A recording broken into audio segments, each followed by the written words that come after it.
The first time Nolen Price stepped onto the lecture platform in Lecture Hall 6B on the Xelari Exchange Campus, he felt like a bug under a microscope. The rows of alien students stared silently, their various eyes unblinking, appendages twitching in mild anticipation. He adjusted the collar of his Earth poly-weave suit and cleared his throat, the sound echoing too sharply in the vacuum-adjusted atmospheric dome. "Good morning," Nolen said, his voice steady but tight. A few of the Xelari students responded with a low harmonic tone that he'd come to understand as the equivalent of a polite greeting. Most of the others simply blinked or tilted their heads, which was either curiosity or boredom. Hard to tell with a species that didn't have eyebrows.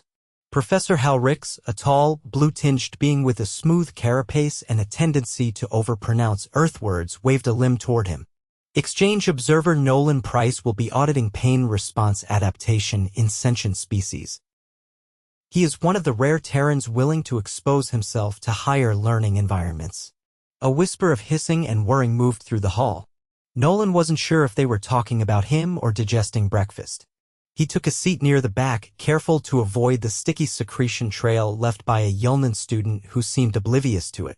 The class began with a series of holographic diagrams showing nervous system responses to stimuli across species from the vecari to the gelatinous feluans. The professor's voice buzzed at a steady pace. Earthlings, Halrix said suddenly, turning mid-lecture, are documented to possess a high aversion to discomfort. Their medicine prioritizes pain avoidance, sedation, numbing agents, psychological cushioning. It is a species-wide trait. A few students turned toward Nolen. One, a green-scaled creature named Jarn, narrowed his slitted eyes. "Then why do they engage in combat sports?" Jarn asked. "Controlled environments. Risk mitigation." "Spectacle," Halrix answered. "They avoid unproductive pain." Nolen raised a hand. Halrix actually paused. "Sorry, but that's not entirely accurate," Nolen said. "We don't like pain, sure. But we don't avoid it at all costs. Sometimes we choose it, for meaning, or expression." A few students made the clicking sound that Nolen had learned signified confusion. Jarn folded his arms. "Such as?" Nolen hesitated. He hadn't meant to start a debate. "Tattoos," he said. The hall fell silent. Halrix blinked slowly. "Explain." "We inject pigment under our skin," Nolen said. "With needles. Tiny ones. Over and over. Can take hours. It hurts. But it's art. Personal. Cultural." A loud gurgle came from the back row. A Garrick student named Yul swayed slightly. "You willingly undergo dermal puncture. For decorative purposes." "Yeah," Nolen said. "Some of us cover our whole bodies." Jarn leaned forward. "You pay others to inflict this?" "Usually," Nolen nodded. "Some do it themselves too." A series of colors flashed on the wall's automatic environmental response to heightened mental activity in the students. Halrix tapped his console. "An observational excursion is warranted. We shall witness this tattoo." Nolen blinked. "Wait, you want to come with me to a tattoo parlor?" "Yes," Halrix said. "We must confirm." So that's how Nolen ended up leading a field trip of 17 alien students and one professor into downtown Portland, Oregon, 3 days later. It was raining. Not heavily. Just enough to make the sidewalk slick and the neon signs blurry. The tattoo shop, Needle and Thorn, was tucked between a closed bookstore and a ramen place. The aliens had difficulty fitting through the doorway. The Garrick student bent sideways like a folding ladder. The feluan had to be carried in a containment orb. The shop owner, a tall woman with purple hair and a nose ring, looked up from the counter and froze mid-sentence. Nolen," she said. "You bringing the whole UN now?" "Sort of," Nolen said. "I need a tattoo." The artist, Harper Clade, adjusted the light above her station and motioned for him to sit. Her studio was clean, the equipment laid out in neat rows. She looked over the gathered aliens and raised an eyebrow. "You okay with an audience?" "Not really," Nolen said. "But they need to see it." He pulled off his jacket and rolled up his sleeve. Harper snapped on gloves and wiped his arm with disinfectant. The aliens watched in near religious silence as she loaded the needle with black ink and adjusted the buzzing machine. "Design?" Harper asked. Nolen handed her a sketch he'd made. A stylized earth and a cluster of alien symbols stitched around it. "You sure?" she asked. "Yeah." The room filled with the sound of buzzing as the needle met skin. Nolen clenched his jaw. It stung. A lot. But he didn't flinch. The students leaned in, their expressions unreadable. "Your dermis is being damaged," Jarn said. "You do not react with pain vocalization." "It hurts," Nolen said through gritted teeth. "But I know why I'm doing it." Harper worked in steady lines, pausing occasionally to wipe away blood and ink. The aliens murmured among themselves, some recording the process with their ocular devices. "Why not apply artificial coloration directly to the surface?" Howrix asked. "It fades." "This stays," Nolen said. 2 hours later, the tattoo was done. His arm throbbed, wrapped in a clear film. Harper handed him a care sheet. "Keep it clean. Moisturized. No scratching." Nolen nodded. His muscles ached. He felt lightheaded but upright. Back outside, the students buzzed with discussion. Howrix walked beside him. "You chose pain deliberately. Not for survival. Not for function. For meaning." "Yeah," Nolen said. "That's kind of the point." Jarn fell into step on his other side. "You are not as pain-averse as we believed." "Most of us don't enjoy it," Nolen said. "But we don't always avoid it either. Some things are worth getting hurt for." Howrix paused. "We must revise certain assumptions." Back at the Xelari campus, the footage of Nolen's tattoo session was analyzed frame by frame. The pain response course added a new module, Volitional Pain in Human Culture. Nolen was invited to speak twice a week. One afternoon, Yell approached him outside the cafeteria. "You permitted tissue damage for ornamentation. Would you do it again?" Nolen looked down at his healing tattoo, the skin still tender. "Probably," he said. "Once this one heals." Yell blinked. "I cannot decide whether this is bravery or dysfunction." "Neither," Nolen said. "It's just human." Harper came to visit the campus 2 weeks later. She brought her portable kit and gave a lecture on ink chemistry and needle depth.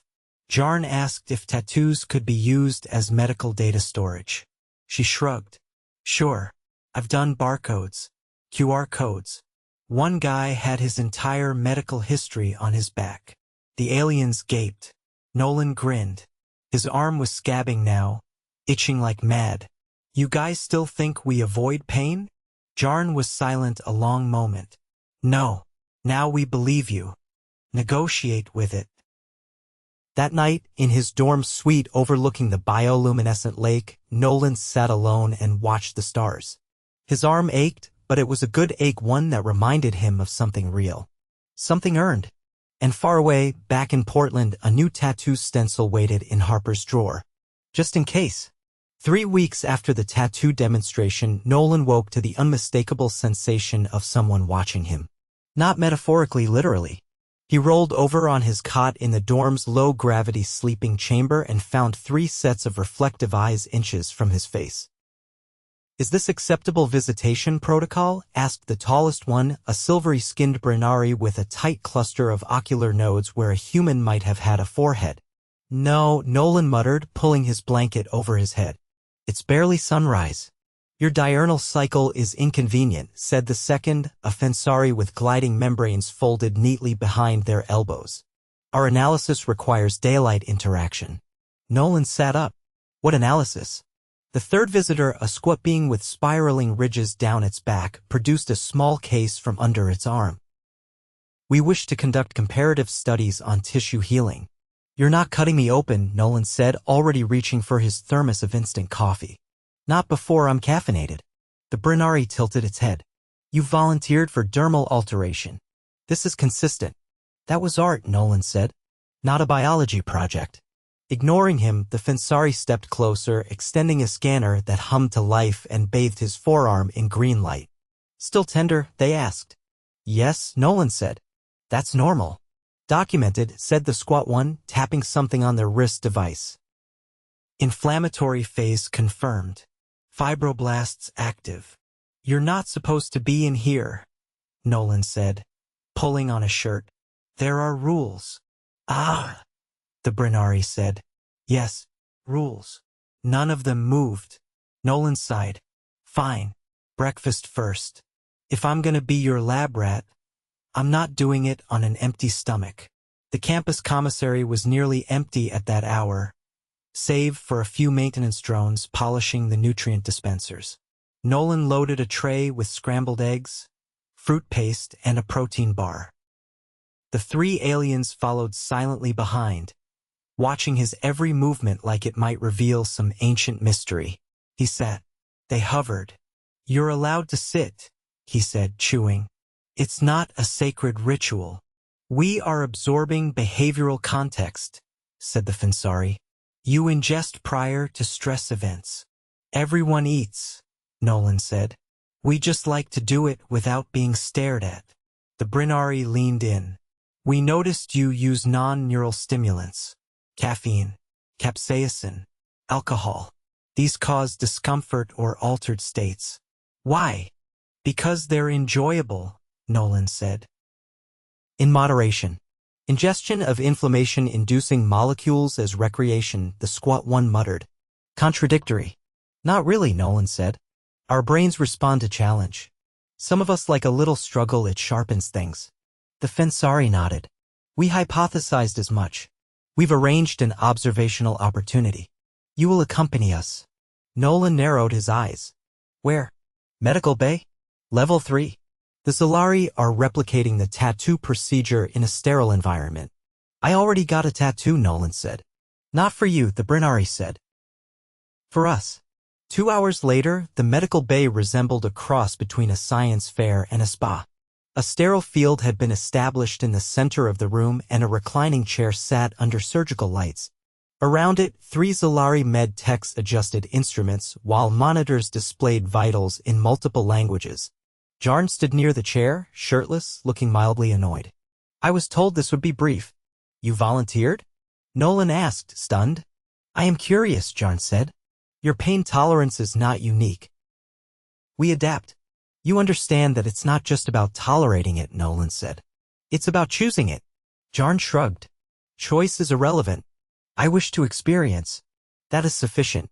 The lead med tech, a soft-voiced creature with translucent fingers, applied a patch to Jarn's chest. We will recreate the pigment insertion using a micro-pulse injector calibrated to human specifications. Wait, Nolen said. You're using the same needle depth? Calibrated for Jarn's dermal density, the tech replied. We adjusted for scale and resilience. Nolen folded his arms. And you're sure his body won't reject the pigment? We synthesized a non-reactive analog, the tech said. Organic compounds only. No heavy metals. The injector began to buzz. Jarn didn't flinch, though the muscles in his jaw tightened. The design, a series of interlocking hexagons, began to form in dark violet ink across his chest. How's it feel? Nolen asked. Unpleasant, Jarn said, but tolerable. The Fensari leaned over the display. Neuroelectric response elevated. No panic reflex. He's bracing for it, Nolen said. That's different than numbness. Noted, the Brinari said. There is intentional exposure. This aligns with our revised model. After 20 minutes, the procedure concluded. Jarn stood, examining the mark in a mirror. His scales shimmered faintly under the light.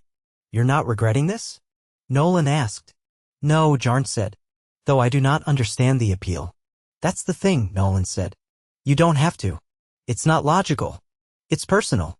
Later that day, Nolen found himself in the central forum surrounded by a small crowd of students, most of them alien, each holding printed images of human tattoos.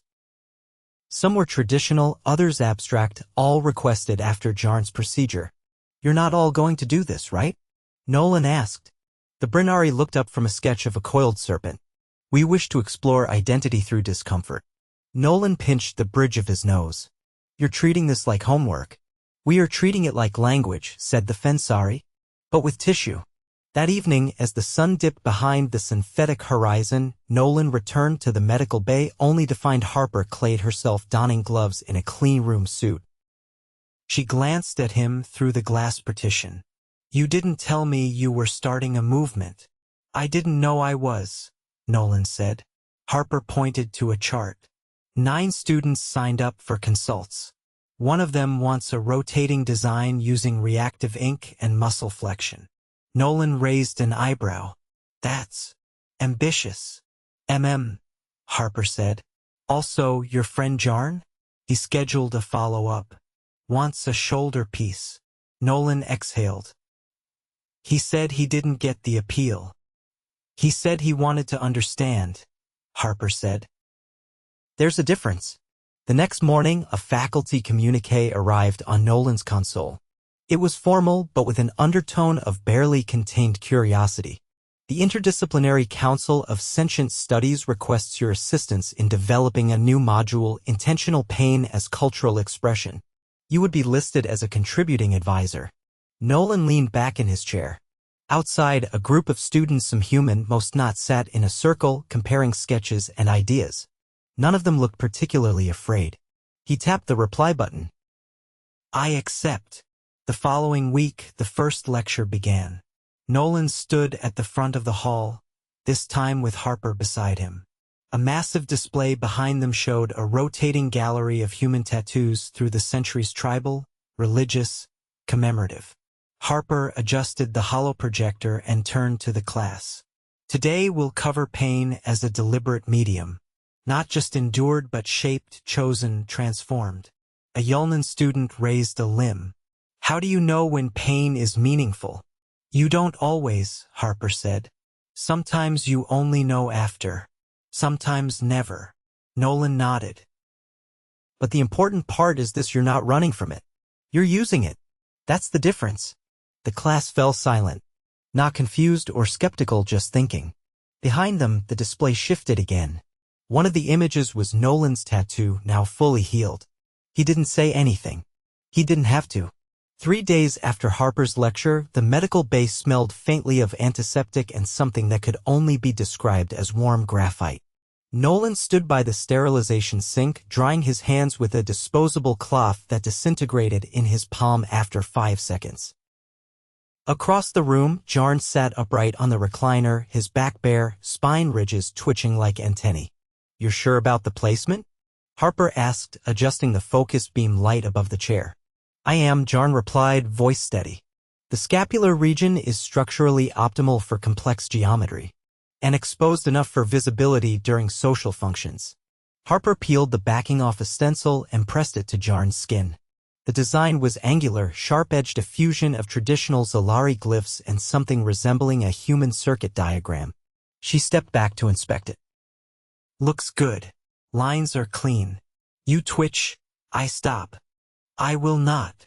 From the corner, Fensari student Kalu scribbled notes on a thin tablet that vibrated softly with each line. Subject exhibits pre-procedural calm. No signs of distress or hormonal spike. Maybe he's just not scared, Nolen said, folding his arms. Some people aren't. Jarn turned his head slightly. Fear is inefficient. Curiosity is preferable. Harper activated the tattoo machine, its high-pitched buzz slicing through the room like a mosquito from a fluorescent nightmare. The needle touched down, and Jarn did not react. Not even a blink. The first line went in as perfectly as if drawn on paper. Harper worked with methodical precision, wiping away ink and plasma before continuing. Kalu adjusted the scanner setting, bathing the procedure in a faint purple glow. Muscle tension is minimal, Kalu noted aloud. Blood flow steady. Fascinating. I'm more interested in the why, not the how, Nolen said, leaning against the counter. He doesn't even like the design. He picked it for symmetry. It represents interspecies convergence, Jarn said. Symbolic and literal. That is sufficient. You know most humans get tattoos for personal reasons, right? Nolen asked. Memories, emotion, sometimes grief. Not just concepts. I am aware, Jarn said, but I am not human. The machine buzzed on. Harper didn't speak unless necessary. She knew how focus worked. After about 20 minutes, she paused to reposition his shoulder. Still okay? Yes. Harder spot coming up. Close to the scapular nerve. I am prepared. She resumed. The needle dipped lower, tracing along the curve just beneath the shoulder blade. Jarn's breathing changed slightly shallower, nostrils flaring once, but he held still. Pain scale? Harper asked. 6, he said quickly. Tolerable. Kalu's tablet chirped. Confirmed. Neural foci spiking in line with nociceptive thresholds. No behavioral reaction. 6 pretty high, Nolen said. I did not say it was pleasant, Jarn replied. Only that it was tolerable.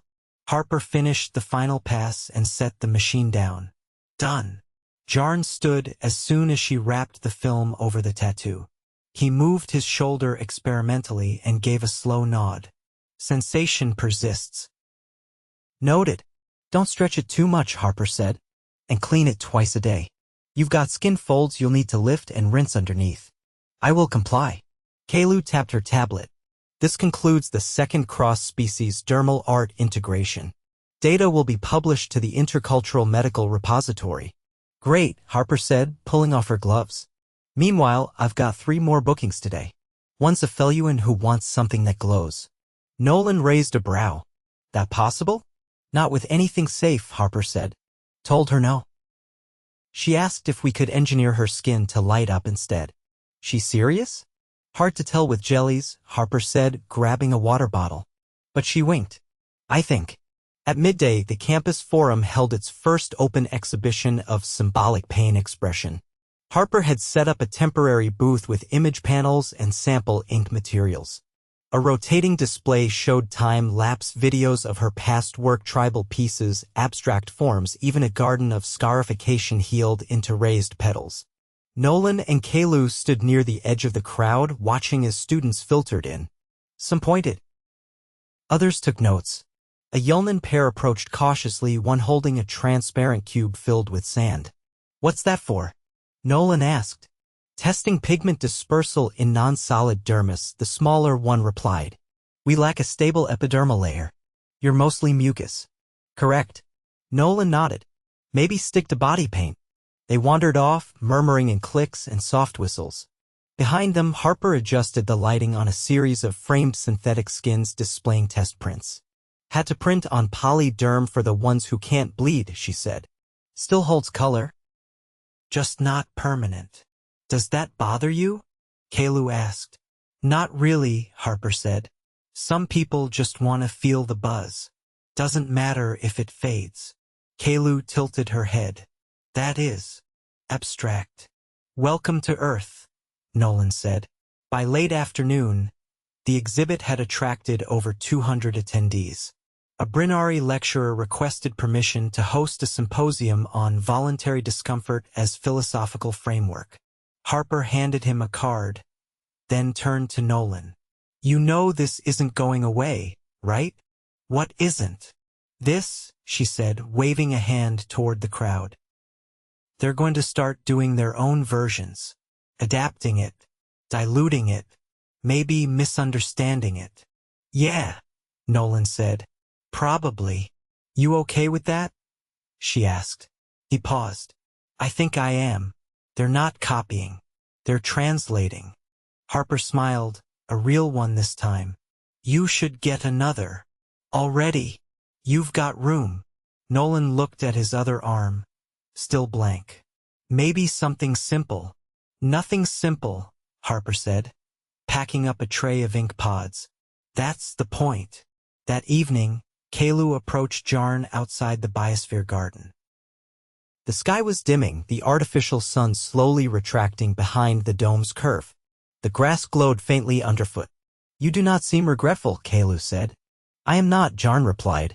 Then the experience was worthwhile? It was illuminating, he said, but not for the reasons I anticipated. Kalu waited. I did not gain understanding through pain, Jarn continued. I gained it by choosing it. That distinction matters. Kalu nodded. You believe humans do not endure pain. They challenge it. Not always, Jarn said. But when they do, it becomes part of them. They stood in silence as the last of the light faded. In the distance, someone played soft music on a stringed instrument. The sound carried gently across the grass. Later that night, Harper and Nolen sat by the edge of the lake.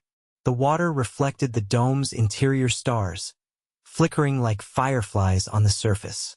You know, Harper said, I had this client once, got a tattoo of a broken hourglass on her ribcage. Said it reminded her that time runs out. Sounds heavy. She said it didn't make her sad. Just made her choose better. Nolen stared at the water. I get that. Harper leaned back on her elbows. So, you picking a new design? Actually, Nolen said, I think I already have. He didn't show it to her just yet. He didn't have to. She waited, knowing some things weren't rushed. The dome lights dimmed fully, marking the start of rest cycle. Across the campus, students returned to their quarters, their conversations quieter now, but changed. Not louder. Just deeper. Nothing more needed to be said.